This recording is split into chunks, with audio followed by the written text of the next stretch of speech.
It was May 10th, 2020, Mother's Day. In the quiet mountains of Colorado, Suzanne Morphew, a devoted mother of two, a beloved friend, and a cancer survivor, set out for what should have been an ordinary bike ride. But this time, she never came home. Her bicycle was discovered tossed against the rocks at the bottom of an embankment. Her helmet mysteriously abandoned over a mile away. Her phone gone. And Suzanne herself vanished without a trace. What began as a frantic search for a missing wife quickly spiraled into one of Colorado's darkest and most controversial mysteries. A case filled with hidden secrets, shocking betrayals, and haunting questions that would divide an entire family and leave investigators chasing shadows for years. From the outside, Suzanne's life looked perfect.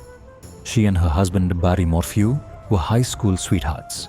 Barry, once a promising baseball player, had built a successful landscaping business. Suzanne had been a teacher before dedicating her life to raising their two daughters, Mallory and Macy. After surviving cancer twice, she embraced life with a new passion: mountain biking in the rugged landscapes of Colorado. To friends and family, Suzanne radiated kindness and strength. But behind those smiling family photos was a very different reality. Suzanne was deeply unhappy. Her marriage to Barry had grown strained. In private messages to friends, she confessed she no longer felt safe around him, that he refused to talk about divorce, and that she wanted peace. Something she couldn't find in his presence. And then came the secret. Investigators later discovered Suzanne had been having an affair. A hidden spy pen inside the family home, originally given to her to monitor Barry, instead recorded her private conversations. Those recordings revealed she was deeply in love with another man, Jeff, a married father of 6 from Michigan. They exchanged hundreds of messages, spoke about marriage, and even dreamed of running away together. On May 9th, the day before she vanished, Suzanne and Jeff exchanged nearly 60 messages. She sent him a selfie while sunbathing, the last confirmed image of her alive. That afternoon, she told him she was completely in love. But then, silence. At nearly the same time, data from Barry's phone showed strange movements. He circled the house repeatedly, pacing the property in a suspicious pattern. When questioned later, he offered a bizarre explanation. He said he was chasing squirrels with his gun. But investigators found no shell casings, no evidence of gunfire, and no animals. Barry claimed he saw Suzanne one last time that morning, asleep in bed, before leaving for a construction job over 150 miles away.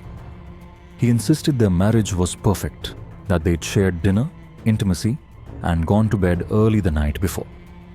But evidence told a different story. His truck logs showed unusual activity. Despite claiming he went to bed around 8 p.m., the truck had been shifted into reverse at 9:30. Doors opened and closed at 3:30 a.m., hours before Barry said he left the house. Meanwhile, the discovery of Suzanne's belongings painted an even darker picture. Her sunglasses, wallet, and credit cards were all left inside her car. The only item missing? Her phone. And soon, investigators uncovered something chilling inside the garage. Tranquilizer darts, empty capsules, syringes, and a needle. Barry admitted he had used tranquilizers before to illegally immobilize deer, saw off their antlers, and sell them. But years later, Suzanne's autopsy revealed the devastating truth. She had traces of those very same tranquilizers in her body at the time of death. Powerful animal drugs that caused dizziness, unconsciousness, and dangerous breathing problems. Drugs only Barry had access to. In May 2021, nearly a year after Suzanne disappeared, Barry was arrested for her murder, even without a body. Prosecutors alleged he killed her sometime between May 9th and May 10th, then covered it up. They pointed to the tranquilizer equipment, his suspicious timeline, and his evasive behavior.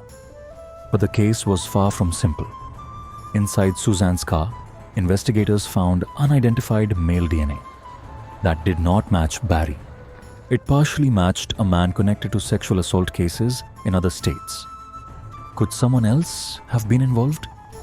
That uncertainty, combined with the lack of physical evidence, led prosecutors to drop the charges in 2022. Barry walked free. He later went on television with his daughters, declaring his innocence and suing law enforcement for $15 million. But in September 2023, the case took a grim turn. Suzanne's remains were finally discovered in a remote part of Colorado. She was buried in her cycling clothes. Near her body, a single bullet. The coroner's report in August 2024 confirmed her cause of death. Homicide by tranquilizers, the very same wildlife immobilizers Barry had long used. Then, in June 2025, Barry was arrested once again, this time with stronger evidence. Surveillance footage showed him making multiple trips to dumpsters on the very morning Suzanne disappeared. Investigators believe he discarded items connected to the crime. Phone data, vehicle logs, and evidence of his harassment of Suzanne before she vanished painted a devastating portrait of a controlling husband whose world collapsed when his wife finally chose freedom. As of September 2025, Barry Morphew awaits trial once again. He maintains his innocence. His daughters stand by him. But prosecutors argue that he alone had the means, the motive, and the drugs that ended Suzanne's life.